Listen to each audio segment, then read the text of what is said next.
Good afternoon. Oh, come on, y'all can do better. Good afternoon. Yes, there we go. There we go.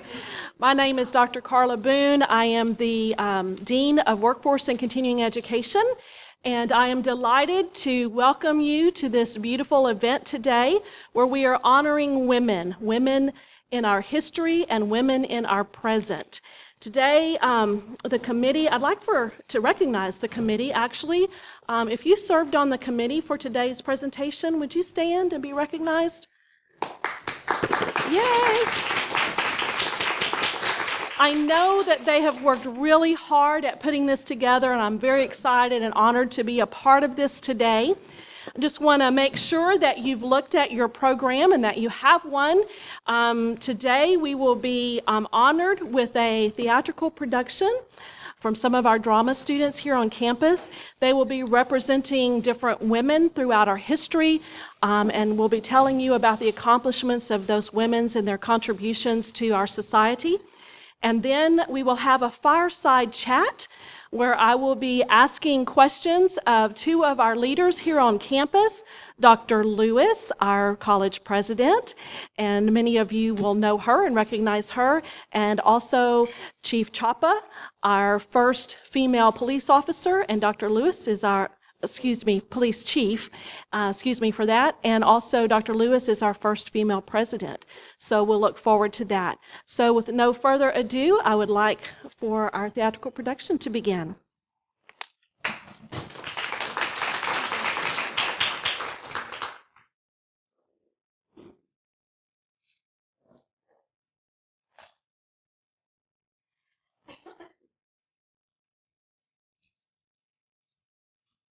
Remember the ladies. Strength, honor, pride, compassion, Common sense. Remember the ladies. Abigail Adams, wife of John Adams, second president of the United States, mother of John Quincy Adams, fourth president of the United States. March 31st, 1776. Dear John, I have sometimes been ready to think that the passion for liberty cannot be as equally strong in the breasts of those who have been accustomed to deprive their fellow creatures of theirs. Of this I am certain.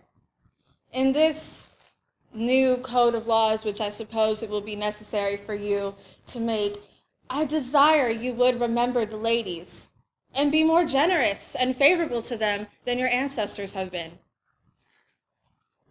Do not put such unlimited power into the hands of the husbands. Remember, all men would be tyrants if they could.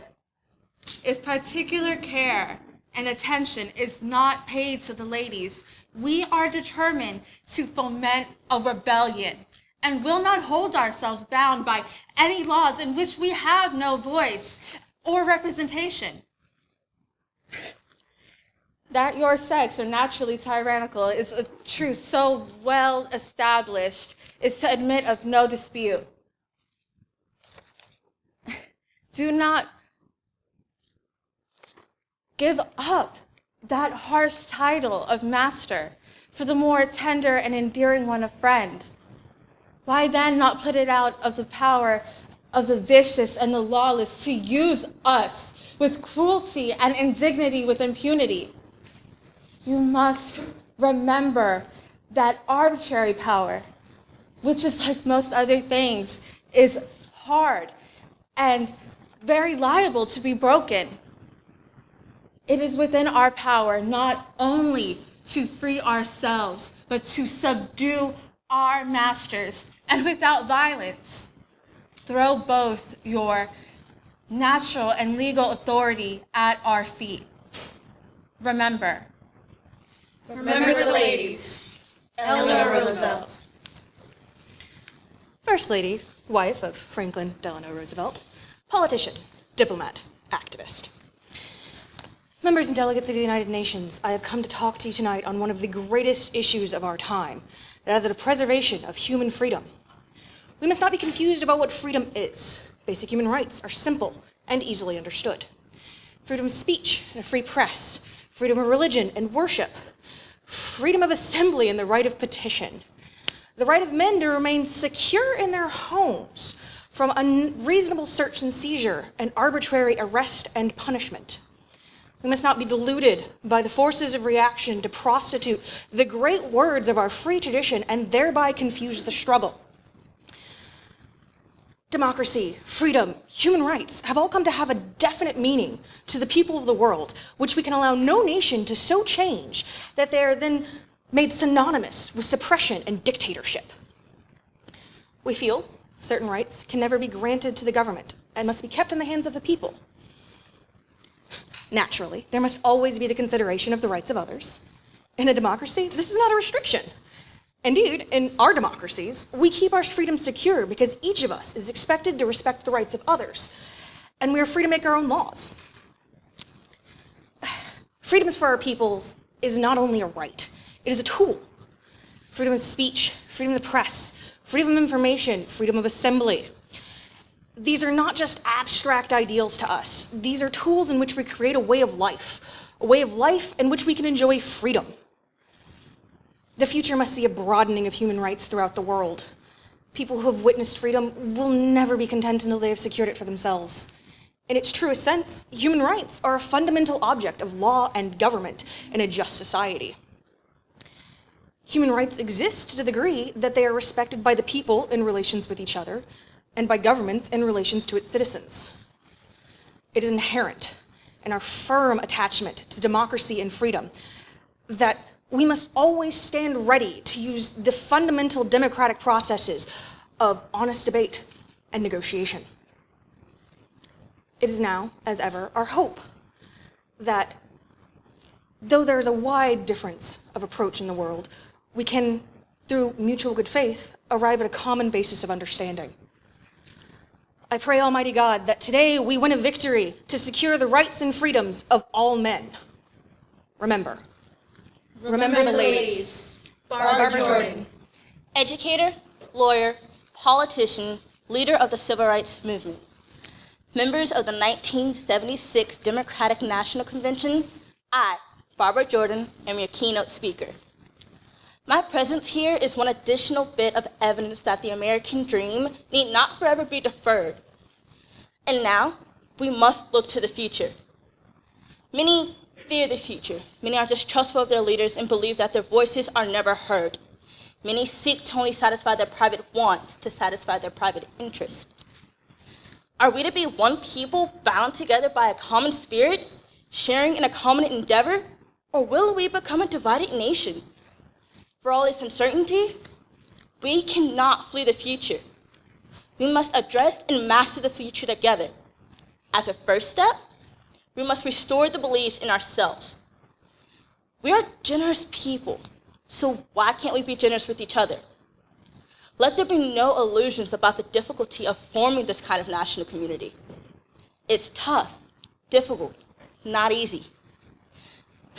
But a spirit of harmony will survive in America if only each of us remembers that we share a common destiny. If each of us remembers when self-interest and bitterness prevails that we share a common destiny, I have confidence that we can form this kind of national community. I ask you that as you listen to these words of Abraham Lincoln, relate them to the kind of concept of the national community in each and every one of us participates in. As I will not be a slave, I will not be a master. This expresses my kind of idea of democracy. Whatever differs from this, to the extent of the difference, is no democracy. Remember the ladies. Sonia Sotomayor. First Latina Justice of the United States Supreme Court. Thank you, Mr. President, for the most humbling honor of my life. You have nominated me to serve on the country's highest court, and I am deeply moved. I stand on the shoulders of countless people. For as long as I can remember, I have been inspired by the achievements of our founding fathers. They have set forth principles that have endured for over 2 centuries, and those principles have been as relevant and meaningful in each generation as the generation before. Now, I figured I may not be the smartest justice on the court, but I will be the competent justice. She says that I am going to try to be the best person I can be. And every day, I think my opinions have been getting better. And I'm working on finding my voice a little bit. Each day on the bench, I learn something new about the judicial process, about being a Latina woman in a world that often views you with suspicion. I am reminded each day that I render decisions that can affect people concretely, and that I owe them my complete and constant vigilance in checking my assumptions, presumptions, and perceptions.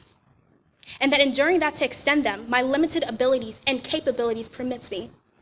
And that I reevaluate and change as circumstances and cases before me requires. I can and do aspire to be greater than the sum total of my experience, but I will accept my limitations. Willingly accept that we who judge must not deny the difference resulting from experience and heritage, but attempt. The Supreme Court suggests continuously to judge those opinions and sympathies and prejudice areas appropriate. Our experiences as women and people of color affects our decisions. The aspiration to impartiality is just that, an aspiration, because it denies the fact that we are, by our experiences, making different choices than others. Remember Remember the ladies. Eleanor Ochoa. Astronaut, first Hispanic female in space, first Hispanic woman director of the Johnson Space Center. Some people from a very young age know what career they want to pursue, but that was not me. I was born in 1958, the same year NASA was established, which I like to think of as not a coincidence. I was 11 when Apollo 11 landed on the moon, and Neil Armstrong was the first man to walk on the moon. Of course, everyone was watching, but I never expected myself to become an astronaut. Not many girls wanted to back then, nor could they be. In my childhood, my mother was a very firm believer in education, and the idea that people can succeed no matter how hard they try, as long as they push to their future.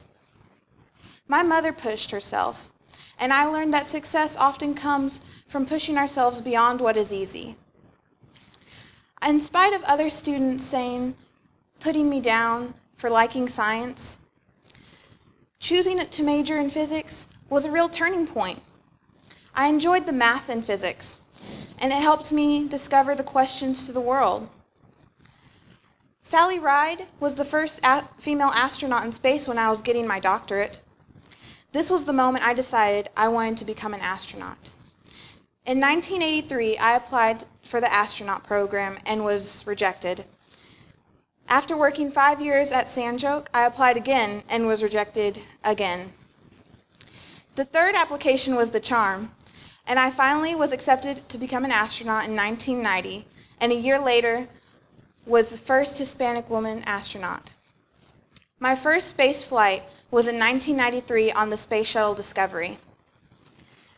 Whatever the consequences and hard work, it's all been worth it. The key to success is learning. Education is what allows you to stand out. My pearl of wisdom: don't be afraid to reach for the stars. Believe in an education that can take you anywhere, on Earth or beyond. Remember Remember the ladies. then is now. Remember the ladies raising their voices. Remember the ladies, making peace. Remember the ladies serving the people. Remember the ladies seeking justice. Remember the ladies reaching for the stars. Remember. Remember. Remember. Remember. Remember. Remember the ladies.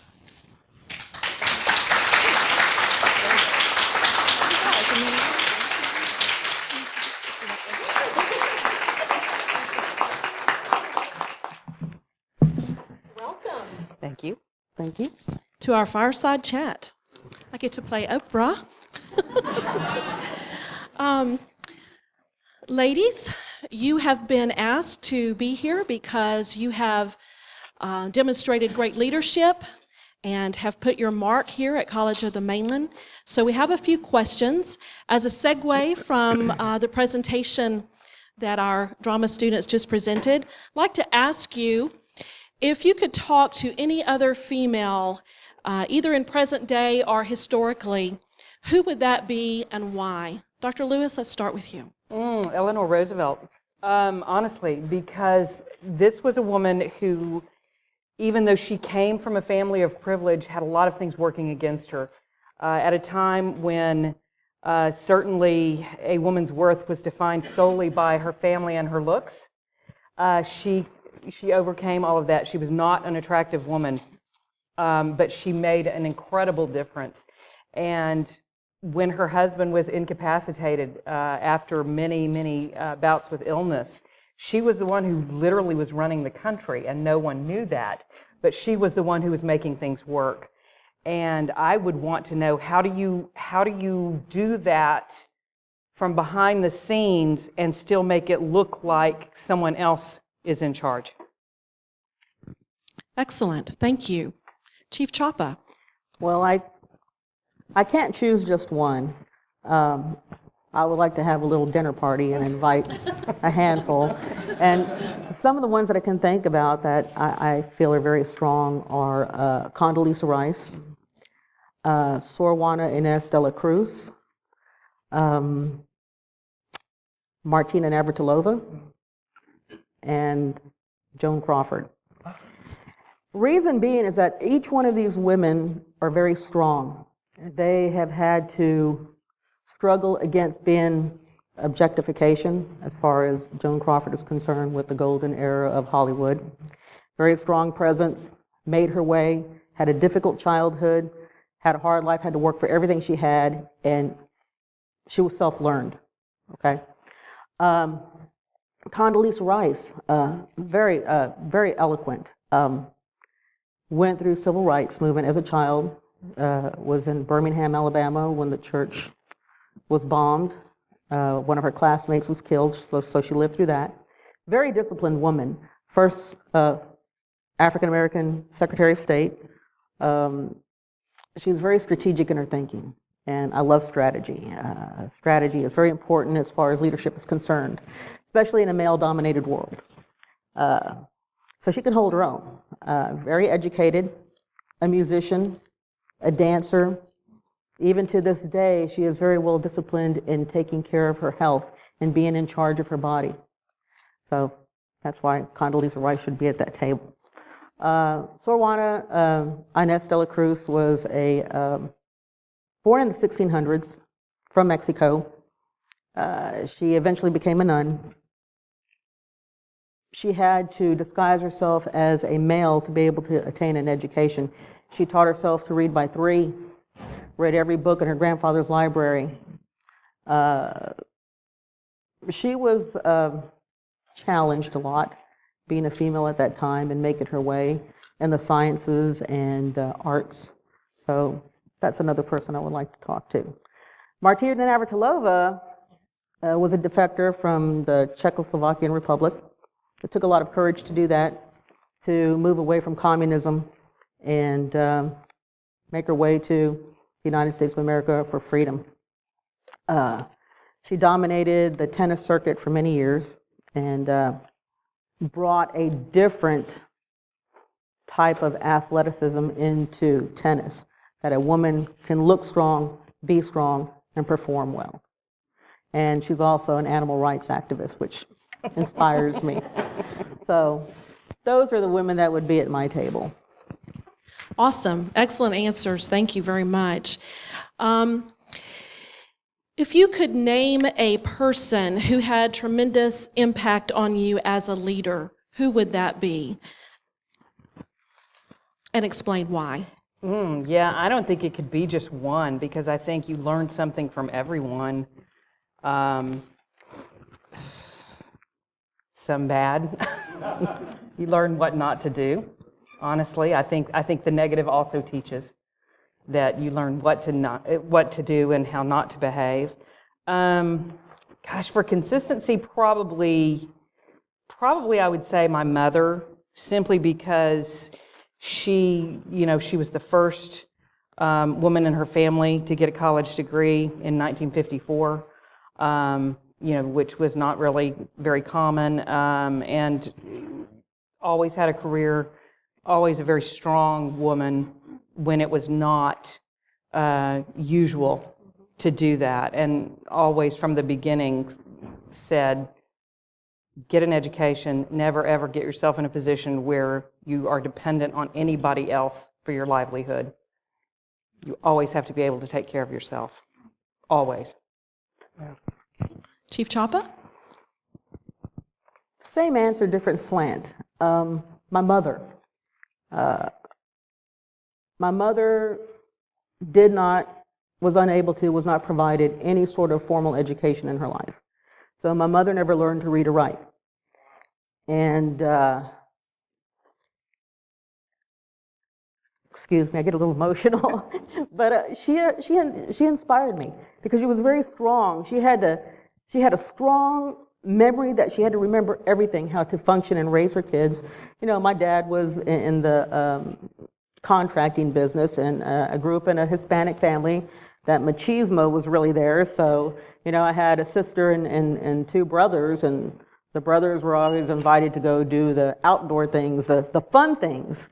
And, we had to do the indoor things. But my mother always taught me, she said, education is very important. It's something I didn't have the opportunity to get. So get an education. Be whatever you want to be, but have a strong work ethic. If you have to clean a toilet for your life, make sure it's the best toilet that's ever cleaned. You can be whatever you want. And she never told me that there was nothing I could not do. And she supported me with all my endeavors, especially becoming a police officer. But she was very proud of that. But I think one of the things that she was really proud of is when I was able to adjunct teach at a college level. And that really made her smile because she was never able to get that education that I'm sure she aspired to have. The other thing she taught me is be strong. Don't ever let anyone crush your dreams or tell you you can't. So my mother. Excellent. Well, for both of you, you are in positions where mostly males dominate those positions. So can you tell me what is your greatest challenge, or what has been your greatest challenge that has led you to this position at this time? And were those challenges internal, or were they external to you? You go first. Okay, Chief Chapa. Well, I don't feel like it was a challenge that led me into what I do. It's something that I had a calling for with law enforcement. Law enforcement is a male-dominated profession. Leadership in law enforcement is really a male-dominated profession. But one of the biggest challenges that I have experienced, but I don't think I have experienced it to the degree that others have, because I'm not trying to boast about college in the Mainland, but it's a great opportunity here. I'll boast. Yeah, so I've been lucky in that. But I think one of the biggest challenges is the deep-rooted stereotypes in gender. I think that is the biggest challenge. I've always worked in a male-dominated profession, from security on to law enforcement to chief of police now. And you always have to work harder to be seen the same as your male counterpart.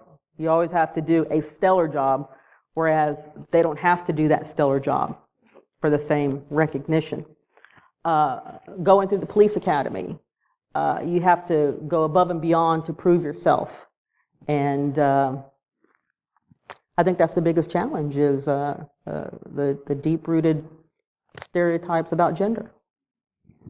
Great, thank you. Yeah, that's probably what her answer, what she said. Yeah, that's good. Well, I think that's certainly a big part of it, is people have assumptions about you based on how you look, what they think you are, how they think you think. And so they come in with these preconceived ideas about how you're going to handle things, what kind of reaction you're going to have to things. one of my very favorite things to do is to take people off guard.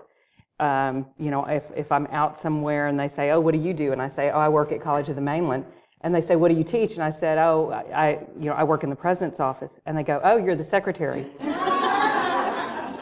And I say, "Yeah, sometimes it feels like that," and then I let them find out on their own, and then it's sort of they get the message without me having to slap them upside the head, which is what I kind of want to do sometimes.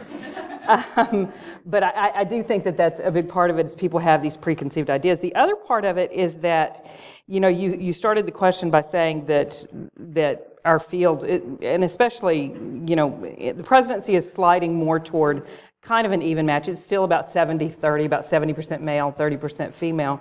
Here's the difference, is that most of those men have a stay-at-home wife who takes care of the kids, who picks up the dry cleaning, who does the grocery shopping, who does the cooking. It's rare to find a male president who has a wife who has a career of her own. Okay. Every female president who's married has a spouse who has a career. But all the typical stuff tends to still fall in those roles. Not at my house, but I hear in other places in the world. And so that is a challenge for a lot of people. It hasn't necessarily been a challenge for me because I was on my own for a long time. And so I know how to take care of myself. And, I don't tend to take care of people who are over the age of 8. So, you're a grown man. You can feed yourself, that kind of thing. So, but that's me. But I'd like to add something to that, which I think differs in both our roles here. And we're women in leadership, okay?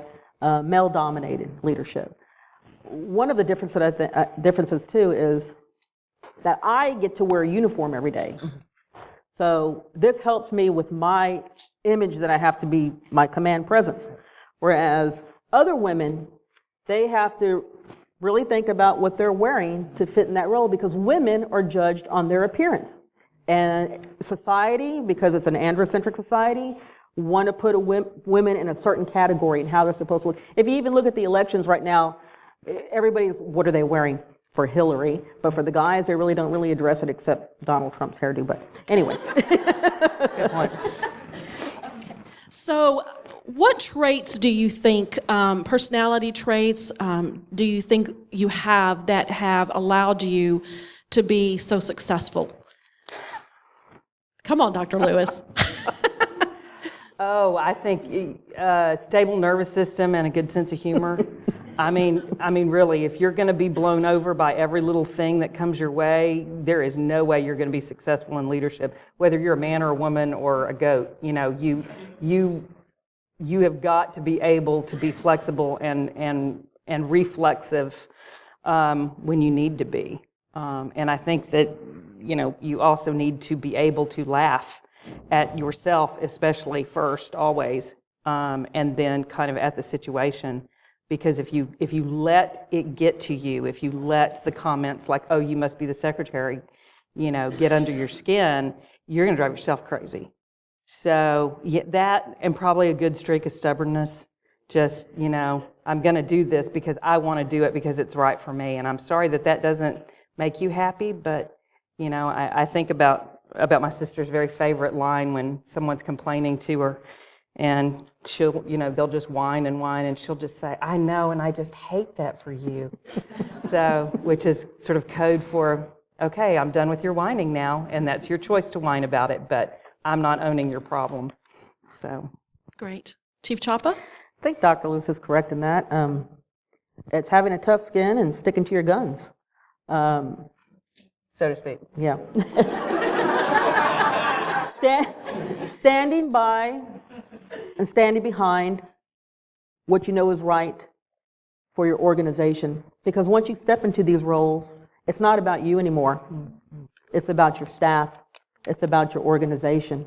So that's one thing that you really have to keep in your pocket, is remember that. Have a tough skin, stick by your guns, and look out for the rest. And give up all sense of privacy, because once you're at a leadership level, you have no privacy anymore about anything. ever. So, as leaders, we all have a certain leadership style. How do you feel that your leadership style, or let's first ask the question, what is your leadership style? And how do you think that that might differ from male counterparts in similar positions? Okay, Chief Chapa, let's ask you. I think consistency is very important. I think, again, as I was talking about the organization, it's not about, oh, you're almighty and powerful. It's not about treating X better than Y. It's about being consistent. The same expectations that you have for anyone in your organization is for all. And that can be a challenge, especially when you enter an arena where it hasn't been as such. I try to lead with accountability, that I need to be held accountable, but my staff needs to be held accountable across the board. Whether you're black, white, purple, male, female, or in between, it doesn't matter. Okay, thank you. Dr. Lewis? You started the question by asking how is my style different than what a male counterpart? Yeah. Actually, and I learned this from a mentor who was my president at my previous place where I was vice president. He was wonderful. He was one of the best mentors I ever had. But one of the things that he did, and I do it now, when I'm with my president's cabinet and I'll have an idea, I never say, hey, y'all, what do y'all think about us doing this? Let's do this.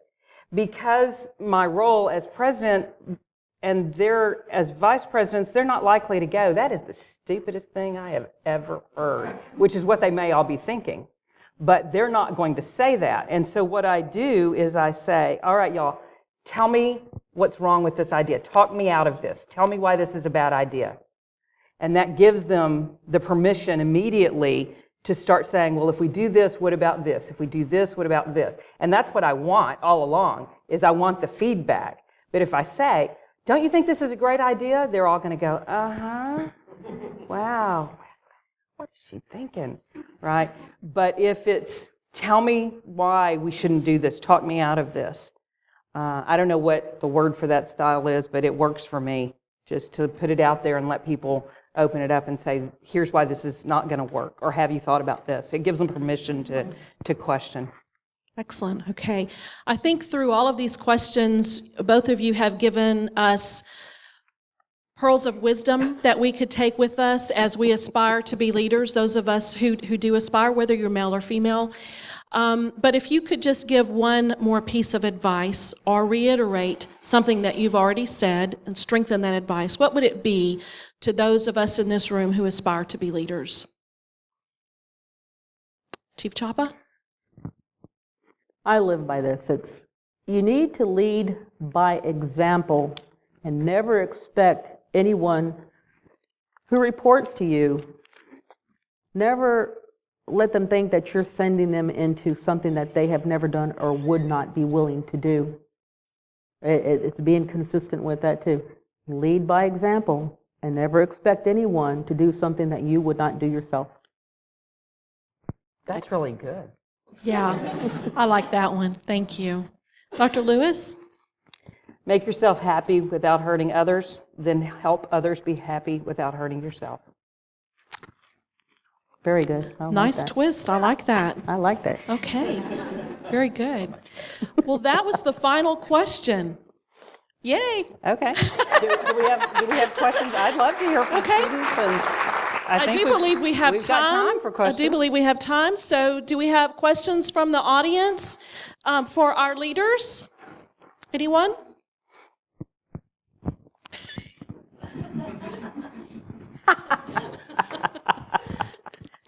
We'll get it after this. For either of you, Dr. Lewis, so How does that work? yeah, I thought I'd let y'all figure that out. But do you think the character of an institution or an organization is different when there are more women in leadership? I mean, do you feel like in general, the nature of the organization is different, and if so, how so? For me, that's been my experience. I've worked in places where it is male-dominated, and this is not a negative statement about men. It may have just been that group of people, but the ones who were in charge always needed to have credit given to them. They all needed to say, this was my idea, this was my idea, we're doing this because it's my idea, I did this because it was my idea. In places where I've worked where you have more female domination in the leadership roles, it doesn't matter whose idea it was, it's get the work done. And if it's successful, that's great. But nobody's standing back there going, that was my idea, that was my idea, I want everybody to know that was my idea. It's not really important. The women I've worked with, and this is my fifth college, so it's kind of consistent, is that women don't tend to be as concerned about, well, whose idea was it, and getting credit for it. Just, is it a good idea, and is it best for students? Excellent Ditto. response. Ditto. Yes, very good. Other questions? Yes, ma'am. Good afternoon.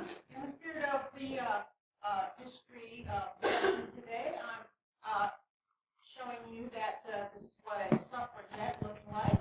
And I'm wondering, am I not speaking loud enough? I'm wondering to ask these fine ladies. Wonderful. Okay. I'm here representing history. My name's Kathy Nixie. I live in Galveston. I love to dress up, you can tell. What I'd like to ask these ladies is, because women in the history of the United States have had a problem with getting the vote out, what is the college doing to help students learn history of voting, and are they getting registered and being encouraged to vote? That is an excellent question, and we are doing actually quite a bit with our student government. They are taking over that. We're going to be having booths, we're going to be having tables with voter registration cards, that sort of thing. I would also ask Dr. Layton or Dr. Sewell to address that.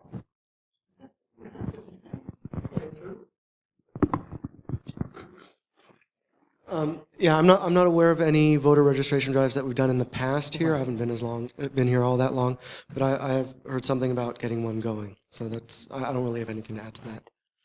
What ideas do you have that we can implement?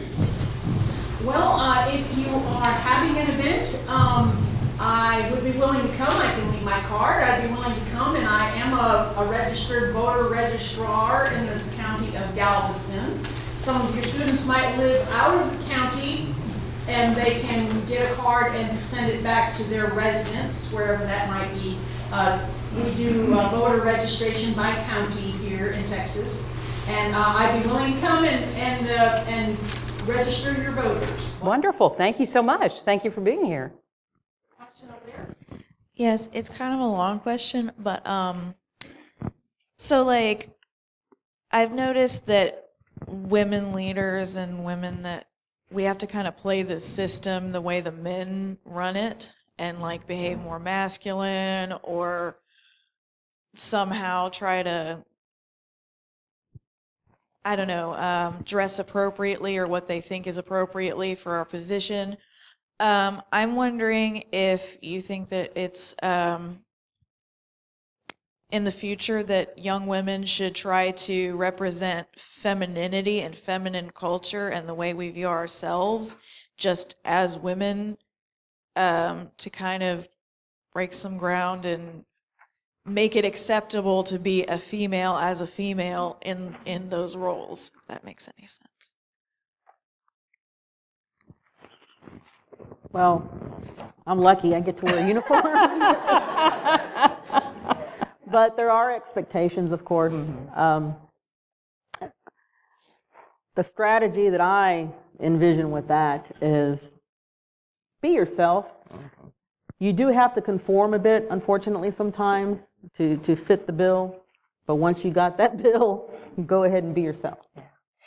I think the bigger issue is as Chief said, being yourself.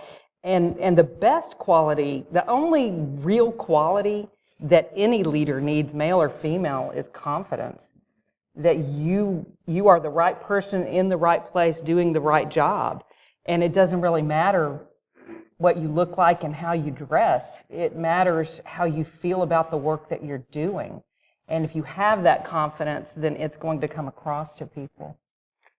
And on that note, the confidence is very important, but because you don't succeed the first time, don't give up.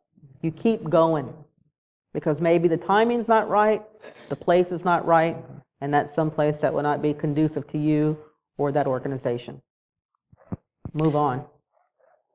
Excellent question and responses. Thank you. Any other question? Okay.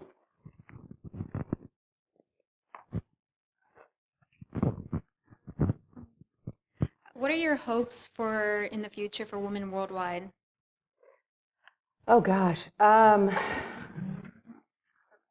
that's a big question. That's a huge question. That's a huge question.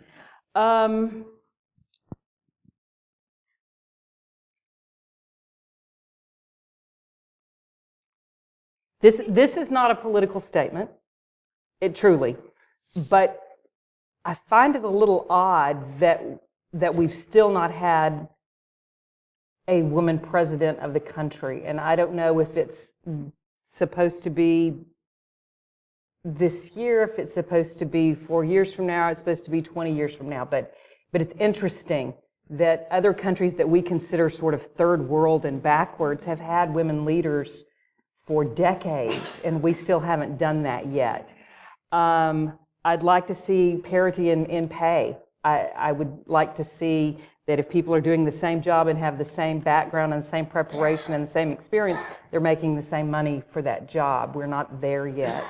I would like us to truly start as a country and as a world realizing that if we screw up our children, pretty much nothing else we do makes any difference. And I'd like to add, don't judge somebody on their gender or anything else. Judge them on what they can do, what they can perform, their competence. Okay, thank you for that question and your responses. Anything else? Oh, okay.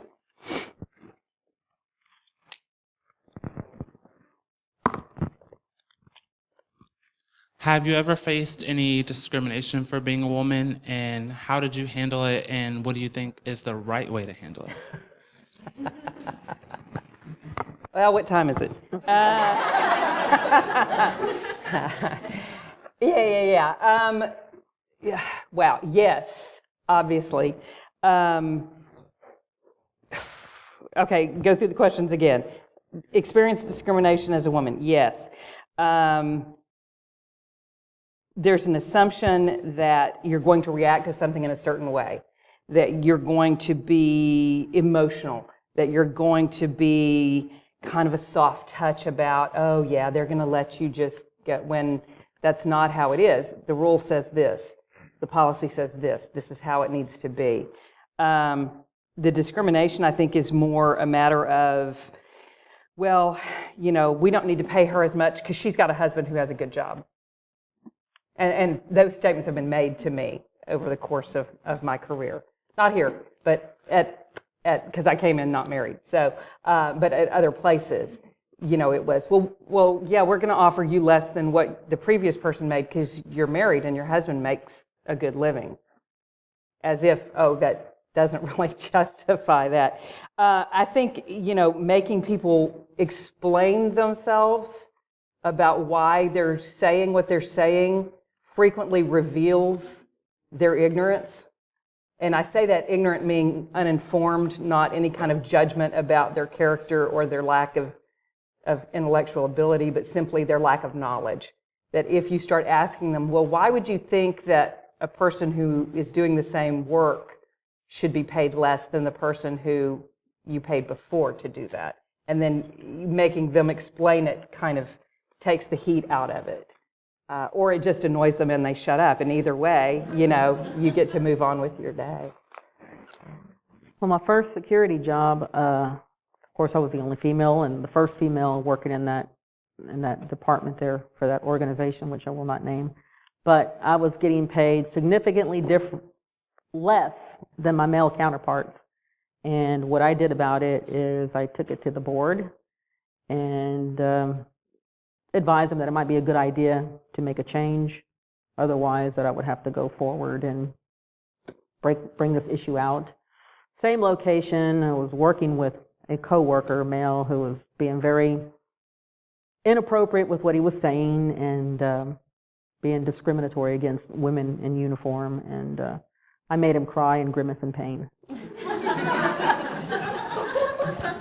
Okay, we'll only guess at that. All right. Okay, one last question. Anyone? Okay, well then I thank you, Dr. Lewis and Chief Chapa. Thank you. Excellent. And I'd like to turn the program over now to Lonica Bush. Hi, everyone. Can you hear me okay? I'd like for you guys to just stay seated where you are. I know that Dr. Boone asked the committee to stand and be recognized, but they have worked so hard on this program. I'd actually like to introduce them one by one. The chair of this committee was Margaret Cousins. Margaret? We also had Andrea Phillip, Dr. Steve Sewell, Dr. Pam Millsap, Annette King, Samuel Layton, Zachary McWilliams, Christina Bergvall, and Patty Pilcher. Also, if you look in your program, you will see the names of the actresses that performed for us today. I'd like to thank them as well. And we do have certificates of appreciation and tokens of our appreciation to Chief Chapa, Dr. Lewis, and Dr. Carla Boone, as well as H. Russ Brown. Where is H? Is he still here?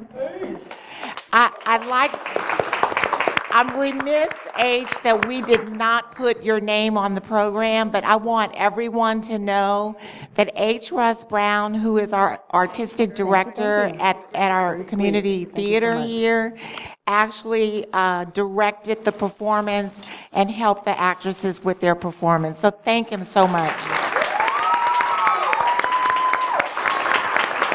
And without any further ado, you are dismissed. Thank you for coming.